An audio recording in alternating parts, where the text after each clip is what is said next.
what would happen if we actually ate as unhealthy as we possibly could while still being vegan, and then compare that to a group of students eating as healthfully as they could while still being vegan. The whole idea of this film is to document our experience. 8 students, 2 groups, 1 healthy, 1 unhealthy. One group was told to eat only plant-based foods that are non-processed, they're not hydrogenated, they're not packed, loaded, and full with all sorts of things that are made in laboratories. On the other hand, the requirement of those who were eating an unhealthy vegan diet was that the item just had to be vegan, and other than that, there were no restrictions. So essentially, we'd be on this track for 1 entire month. And at the end, we would contrast the blood draw results and all of the other tests that we did between the healthy and unhealthy groups to see really what happened within our bodies.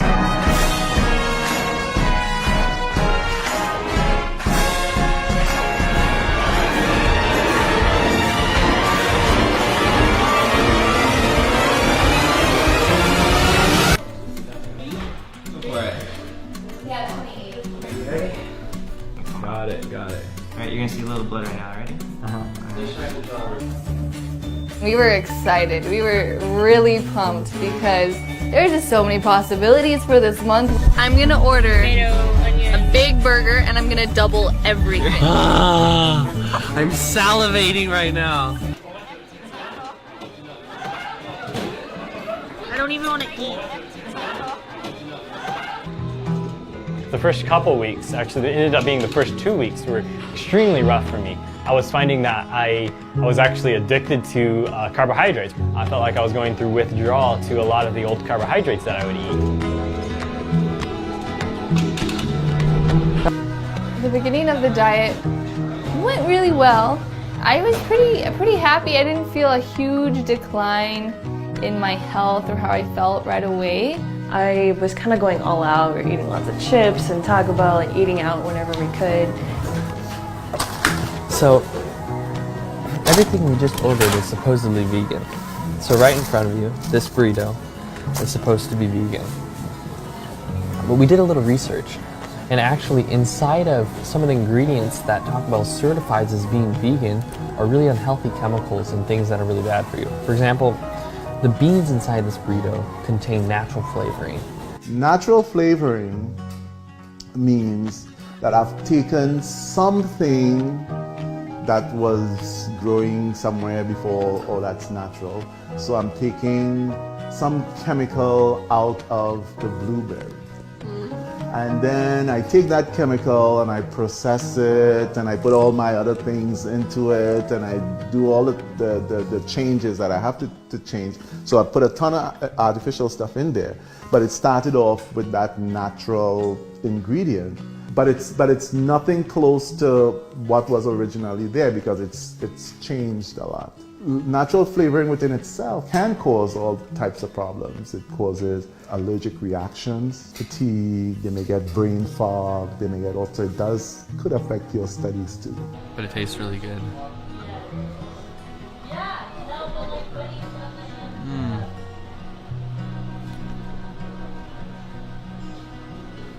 Me, I'm gonna make this smoothie. Do you want some?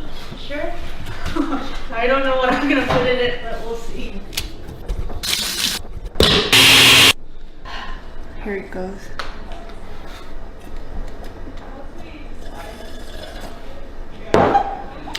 The flavor's okay though. Thanks for your optimism.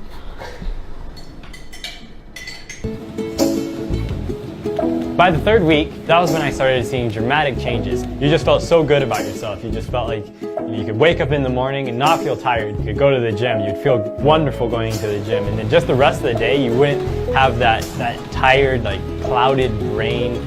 I enjoyed the results. At that point, I was loving what was happening with me. As we started getting to about week 3, like the very beginning of week 3, I started noticing changes in how I felt and how I was thinking. We would come up to this, a major test that we had, and I just could not get myself to focus. Like I would just be staring at my A&P book and I would read the same line over and over again, just be like, I can't think. What is going on in my brain? You guys did a lot of labs here, huh? Those who were on the non-processed food pretty much kept the same values, very stable. Those who are in processed food, you have a mix. Some of them improve their values. To have an impact on labs, you probably have to have a more dramatic change in your diet or a longer period. Those who consumed food on the unhealthy diet were seen to have dramatically reduced mental function, grade point averages were greatly affected, and overall self-control was greatly impaired. However, among the participants of the healthy group, we saw that energy levels were dramatically increased, and in addition, mental acuity was enhanced. So what was our conclusion? Veganism is not equal to being healthy. Being healthy is a decision to eat only that which is best. Whole, unrefined foods in their purest form. Oh, I'm so done with all of that. Oh, disgusting. Don't need this, don't need that. I don't need any of this. I just want to eat fruit for the rest of my life. Just fruit, oatmeal, vegetables.